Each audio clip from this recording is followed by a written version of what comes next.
beautiful beaders, it's Gina from orchidandopal.com, and I like to get on here every so often and do finished jewelry updates where I share with you some of the finished pieces that I've made from all of those awesome bead and jewelry making subscriptions that I like to unbox for you guys. So my last update was December 6th, so I try to get on here about every 1 to 2 weeks. And I did do a recent video on 10 ways to use gemstone chip beads in jewelry making, so I was really busy making a lot of things for that, but I do have a lot of other things to share with you today that I'm happy about, and hopefully provide you with some inspiration and ideas. It's always so much fun to see what we all come up with all of these wonderful items that were sent in these monthly boxes. So the first thing I have to share with you today are these gorgeous bracelets that I've been working on. I actually did a tutorial yesterday on this particular bracelet, so if you haven't checked that out and you're interested in learning how to make that, definitely check out that video. In the video, I actually make this purple one right here, and it's basically this chevron type stitch, and it does look a bit like the flat spiral that some had pointed out, but it's different. It has this ladder stitch on the back, which is pretty neat. The ladder stitch makes a great basis for a lot of different designs, and I had seen this chevron type design done on different platforms with seed beads, like this black and white one here, but I hadn't seen it done with fire polish beads, and I think the fire polish beads really look nice this way, especially when you take like 4 colors and you kind of graduate them or give it a kind of an ombre effect. So I think it's really neat. So if you're interested in learning how to do that bracelet, definitely check it out. I will be back with the gemstone chip bracelet that I did very similar to this, but it looks totally different and looks really neat too. So I had fun with these bracelets. This one right here also used the check fire polish beads.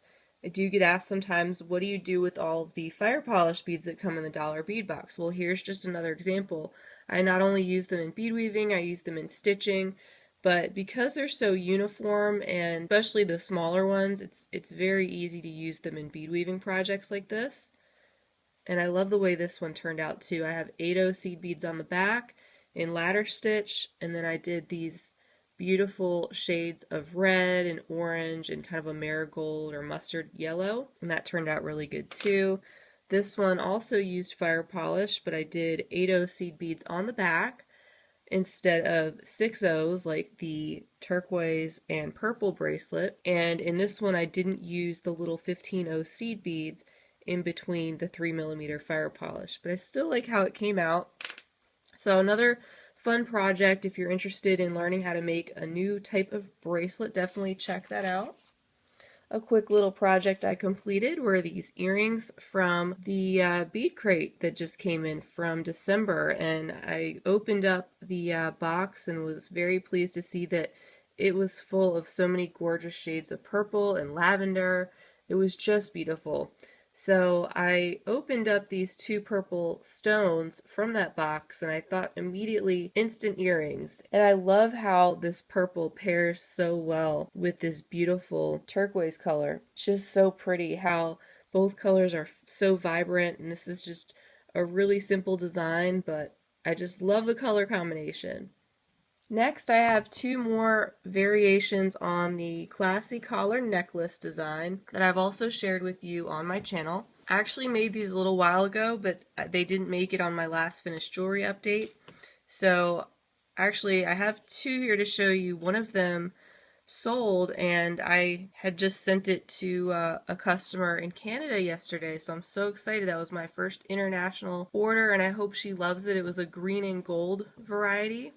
So this one is using these beautiful blue metallic azure flat teardrops, which are so stunning, mixed with some black and some navy metallic suede crescent beads, and then of course also some coordinating fire polish beads and some seed beads in between. So I love how that turned out. If you are interested in learning how to make the classy crescent collar necklace, definitely check out the tutorial. And this is just a different variation that I did where I added the flat drops, and I may do another tutorial specifically showing how I did that as well. So this is the next variety of classy crescent collar necklace that I made in shades of pink and gold, and I think it turned out really nice as well.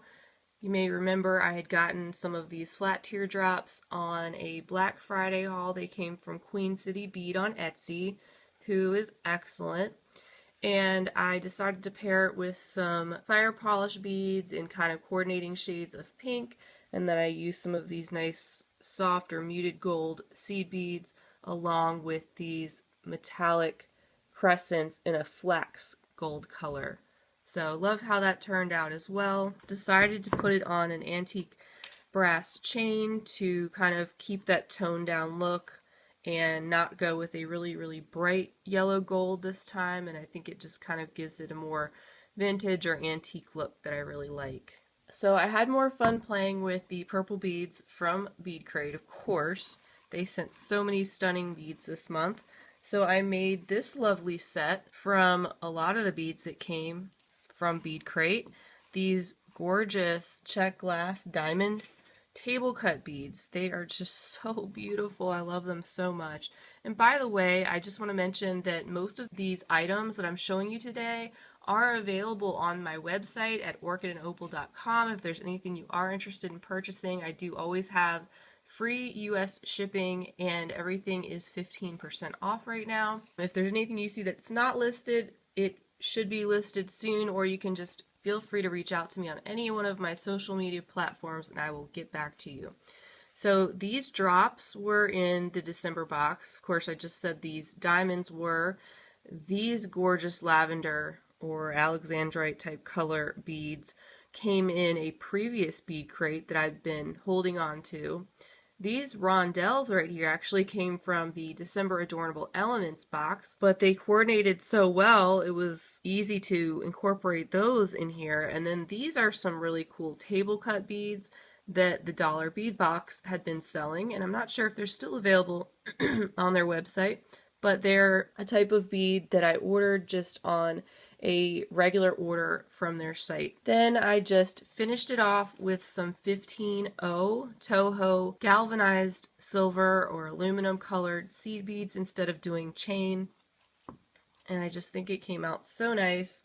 Then I just made a pair of earrings to coordinate with the set. So I was just loving all the purple this month that came from the December bead crate, and even the December Adornable Elements had some really pretty shades of purple as well, which was really nice. So next I want to show you in the purple theme was another way you can actually use gemstone chips that I could have shared in the last video, but I was limiting myself to 10. I may come back and do a 10 more ways to use gemstone chips in jewelry making, who knows. But basically I decided to make this cluster necklace. I had made some really cute purple cluster earrings using the check glass teardrop bead that you see here. I had 3 of those in my stash and I used 2 of them. I had 1 left and I decided to go ahead and use the last one to make a necklace. So I decided to use this as a focal and to do a cluster type necklace with some of the, again, purple beads from the December 2018 bead crate. You can see these beautiful opal drops, and you can see some of these actually light lavender teardrops that came from Adornable Elements. But I also added in a lot of these amethyst chips, and then I had a few of these pretty check glass bellflowers in my stash and decided to use those as well. So it's just a really fun cluster necklace in all kinds of shades of purple. I think it came out really cute, and I hadn't made too many cluster necklaces before, but it was a lot of fun to just kind of play around with that and to pick out all kinds of coordinating purple beads and put it all together. So this next piece is also another way you can use gemstone chips that I didn't feature on that last video. And this is where I used one of those awesome pine cone charms or connectors or whatever you want to call it that came in the December bargain bead box. You remember we got in so many beautiful shades of green and then all these wonderful pine cone type findings, really pretty. So I decided I had a bunch of this green adventuring, the chips that I had been using, and it just coordinated so well with the theme in that box, and it kind of inspired me to try to wire wrap some stones on this pendant. So that's really another way that you can use gemstone chips, is wire wrapping them around a pendant like this. I think it came out kind of cool. Then I added some little clusters of the green adventuring chips and these little pine cone charms that came in the box, and just kind of added some embellishments gradually up the chain. So this is a longer necklace meant to hang lower on the chest, and I think it came out really nice. So let me lay it out here for you since it's a little bit longer. There we go. So it's a pretty simple design, which I actually really like. And I paired these clusters with some of these metallic silver beads right here, which kind of picked up the same tone as the stainless steel chain that I used, which also came from the box. So just another idea of how you can use gemstone chips, and also what I did with one of those bargain bead box pendants that came in. So here's another necklace that I'm really excited about, and this came from using the beautiful tree agate stones in the December bargain bead box, and I decided to pair it with some antique brass chain and findings. I had these really pretty antique brass leaf connectors, and so I decided to have one kind of going this way and one going this way just to add a little bit more interest to the piece. I added some antique brass spacers in between the tree agate, and I also used some of this really pretty crackle agate that I had gotten from the beadboxbargains.com site over Black Friday. I shared that haul with you guys, and I think it paired really nicely with the tree agate because the tree agate has a lot of these whitish tones in it, and I kind of wanted to pick that up, so really like how that came together. And the final piece I want to share with you is actually kind of special because it's a gift for my mom. She absolutely loves jade, and we got this gorgeous jade serpentine. It was an imitation jade. It was a serpentine pendant that came in the bargain bead box. Once again, they sent all these beautiful greens. These were also an imitation jade stone that came in October bargain bead box, but they coordinated so well with that Qinghai marble that they sent in the box this month. So I was looking for some coordinating beads to really pick up the beautiful tones in this jade pendant. So of course these jade beads we had gotten previously just coordinated perfectly, and then the Qinghai marble just adds such a beautiful kind of texture. Even though it's not textured, it's a matte bead, but it looks like it's textured. So I coordinated those with it. I added some of these Tibetan silver spacers, and then of course the most time consuming thing was I actually took the time to bead around this pendant. So I actually beaded around this whole pendant. I made this bail. These are all made of seed beads. These are 11-0 Toho galvanized silver or aluminum seed beads, so they're really good quality. It was actually my first time ever making a bail or anything like this. The back I'm not super proud of because I'm still learning about trying to bead around stones, and this was a challenge, particularly because this is an irregular shaped stone, so it's not like I was just doing a basic round, but I think it came out great. Despite that, I don't think anybody's going to even notice. It's a gift for my mom. I know she's going to love it. Nobody's going to really care about the back.